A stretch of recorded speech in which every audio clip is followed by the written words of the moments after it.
tal que f é diferenciável, porque esse conjunto aqui está contido em J, desculpe. Represente, se I e J são intervalos, e f de I em, nada de R, e f de I em J, f uma função contínua e invertível, então, o teorema da função inversa diz que a função inversa é diferenciável nesse conjunto. Conjunto formado por cada valor f de x, tal que f é o quê? Tal que f é diferenciável. Tal que? Tal que o quê? Tal que x pertence a quem, hein? Onde é que deve estar o x? Onde é que deve estar o x, né, cara? Onde é que deve estar o x, pessoal? É o conjunto formado por cada f de x, tal que x pertence a quem? Aí, não só isso. F é o quê? Diferenciável em x e o quê? F de x é diferente de zero. F é diferenciável nesse conjunto que eu vou chamar de ômega. Mas esse conjunto pode ser escrito assim.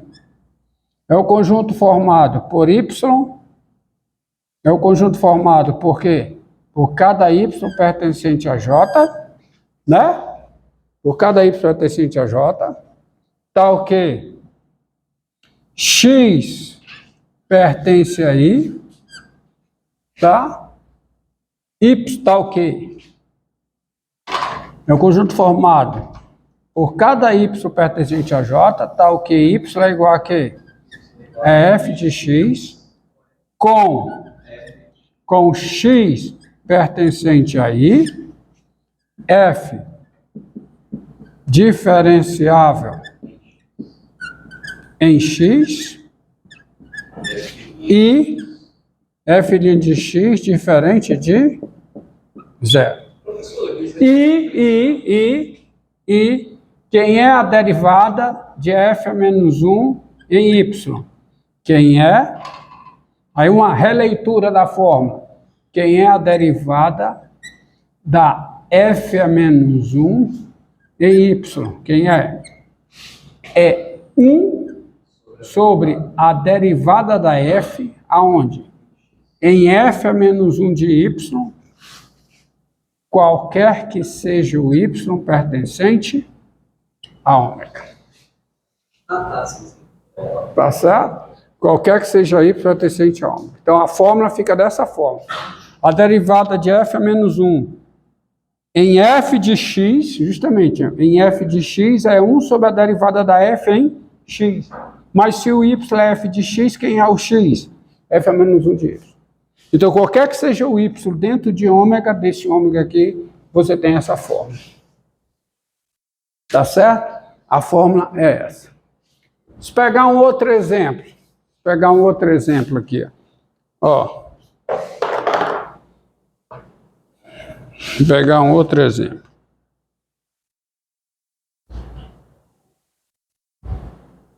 Exemplo mais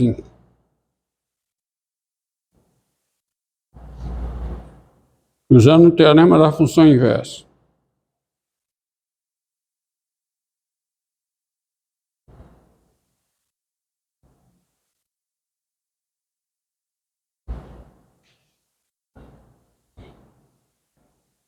Eu gosto desse exemplo aqui. Ó. Vou pegar esse exemplo. Entendido? Não perca isso de vista, não.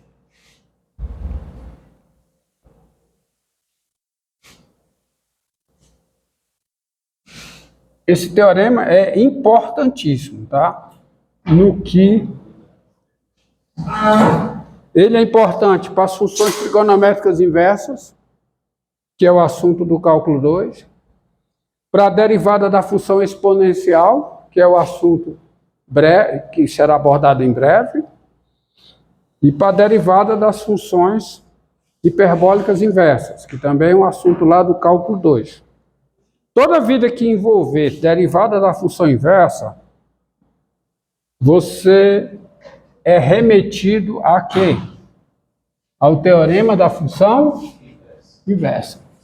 Agora, olha esse exemplo aqui, olha essa construção aqui, ó. Seja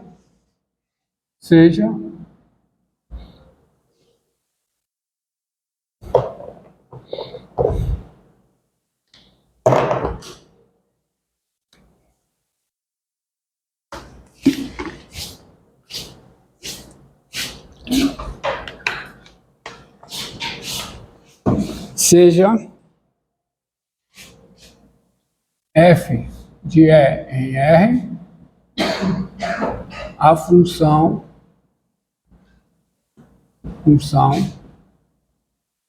dada por, tá?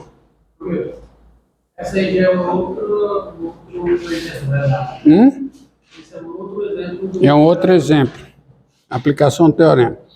Seja f de R é a função dada por f de x igual a x3 menos 6x2 mais 20, qualquer que seja o x real.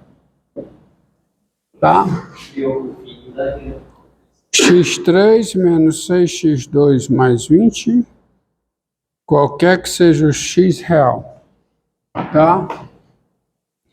A função f, vamos olhar aqui, ó.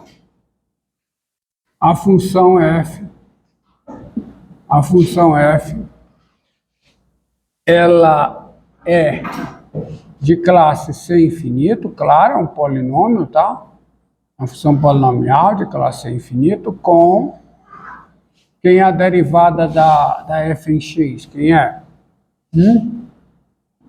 3x2 menos 12x, qualquer que seja o x real. Se você fizer um estudo do sinal da derivada, você tem o seguinte: quem são as raízes da derivada? Quem são? Coloco 3x em evidência, fica 3x vezes x menos 4. Então as raízes são o quê? 0 e 4. Tá? Aqui, ó. Aqui, a derivada é o quê? Positiva. Aqui é 0, aqui é 0. Aqui a derivada é o quê? Negativa. Aqui é o quê? Positiva. Concorda comigo? Isso é o estudo do sinal da derivada. Então, daí, ponto aqui, daí você tem o seguinte. A f, ela é estritamente o quê? Crescente,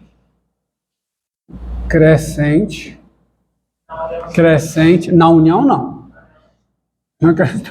Cuidado com esse negócio. É estritamente crescente em menos nos intervalos. Ela é estritamente crescente em menos infinito 0 e em 4 mais infinito. E esse é um exemplo em que ela não é estritamente crescente na união dos intervalos. Ela é estritamente crescente nesse e nesse. Tá certo? E f é estritamente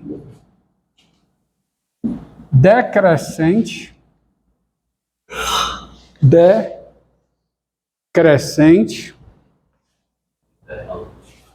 né? É estritamente decrescente no intervalo fechado 0,4. Fechado no intervalo 0,4. Não. Não, ela é estritamente crescente aqui, é estritamente crescente aqui e é estritamente decrescente aqui. Teorema. Nesse intervalo, teorema da derivada primeira para crescimento. Nesse intervalo, ela é contínua. no seu interior ela é diferenciável e no seu interior a derivada é negativa. Portanto, no intervalo ela é estritamente decrescente. Ela é estritamente decrescente. Olha a definição de uma função ser estritamente decrescente no conjunto. E a conclusão é essa. Teorema, o critério da derivada, o teste da derivada primeira para crescimento. O teorema é o seguinte, você tem uma função e um intervalo. Se f é contínuo no intervalo, diferenciável no interior do intervalo, e no interior do intervalo a derivada é positiva, no intervalo a função é estritamente crescente. Se no interior do intervalo a derivada é negativa, no intervalo a função é estritamente decrescente. Então você vê aí que essa função ela não é injetiva. Você esboçar o gráfico, ela não é injetiva. Porque ela vai crescendo, depois ela decresce, aí ela perde a injetividade. Então, a F não é injetiva. Se ela não é injetiva, ela não é invertível. Então, daí sai assim, ou logo, F não é injetiva.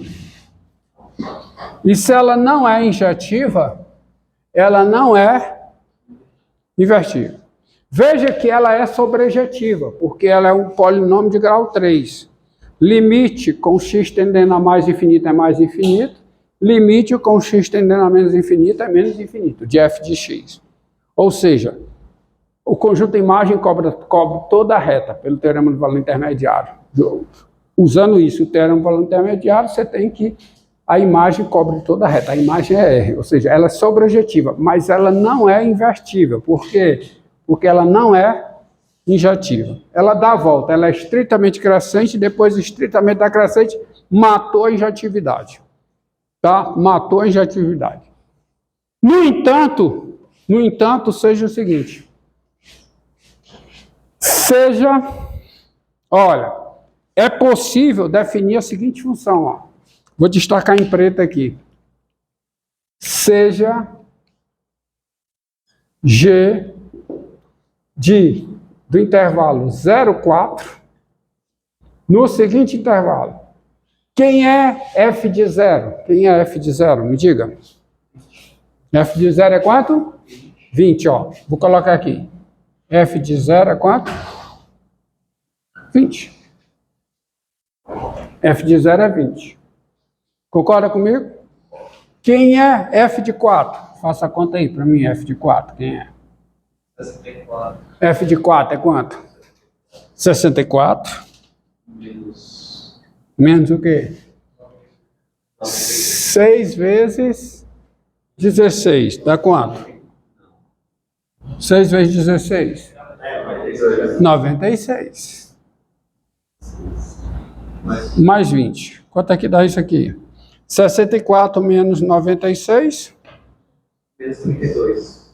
Menos 32. Então, quanto é que dá isso? Dá menos 12. Se a conta está certa, dá menos 12.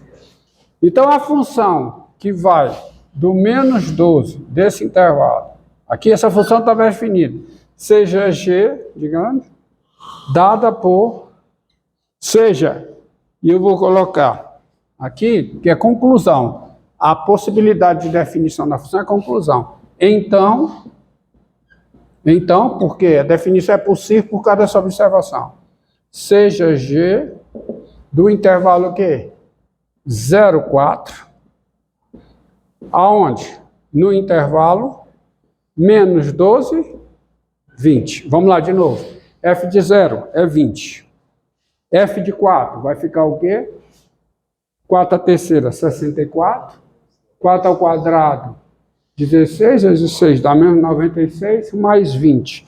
64 menos 96, menos 32. Menos 32 mais 20, menos 12. Então, seja G desse intervalo,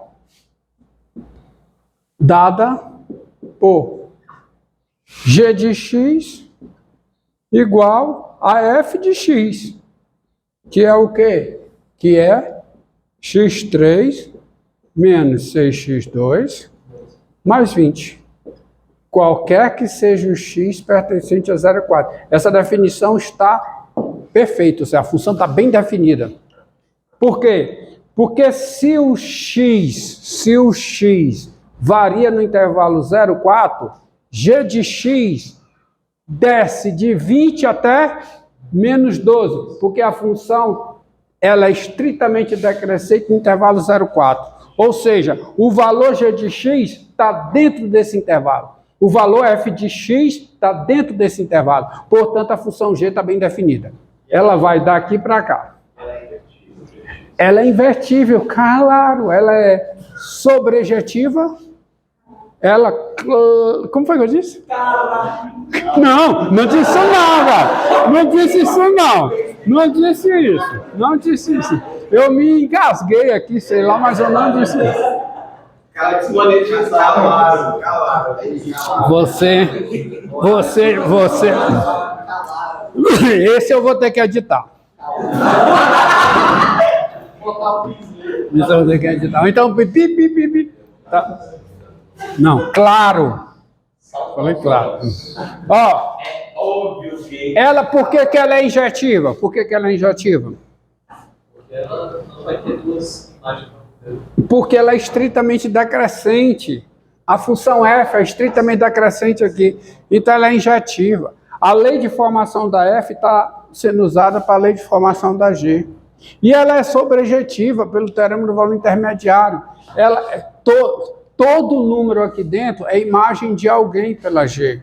Porque quando o x varia de 0 a 4, a f vai continuamente decrescendo de 20 a menos 12. Então, essa função g, a função g é injetiva e sobrejetiva. Então, a função g, ela é o quê? Invertível.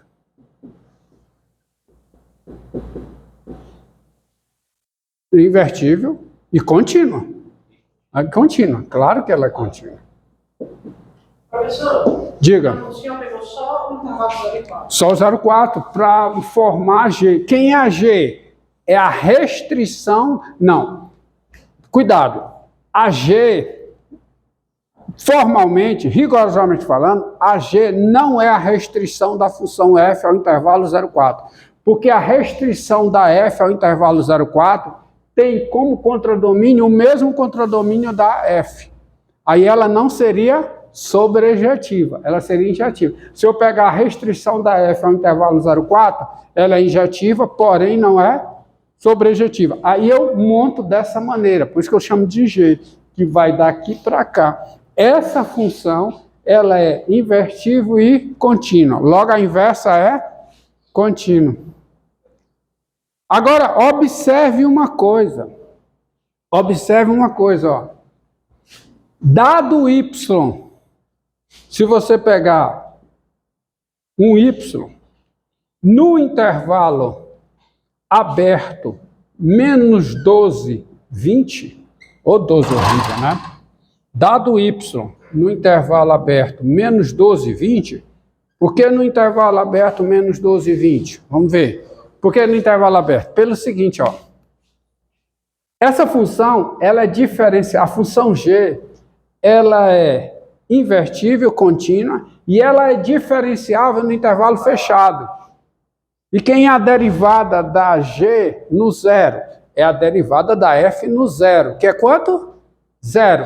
A reta tangente é horizontal. Na inversa, a reta tangente é vertical. Não tem derivada na inversa. Ou seja, a g tem derivada... Observe aqui, vamos voltar de novo. Quem é f de zero? Quem é? 20. Quem é f de 4? Menos 12. A f de... Vamos botar g de zero. Tá. G de zero, assim, ó. G de zero, quem é? É f de zero. Quem é g de 4? É f de 4, que é menos 12. Então, vamos analisar. Qual é a derivada da g no zero? Zero. A derivada da G no zero é a derivada da F no zero, que é quanto? Zero. Isso aqui é o sinal de quem? É o sinal da derivada da F.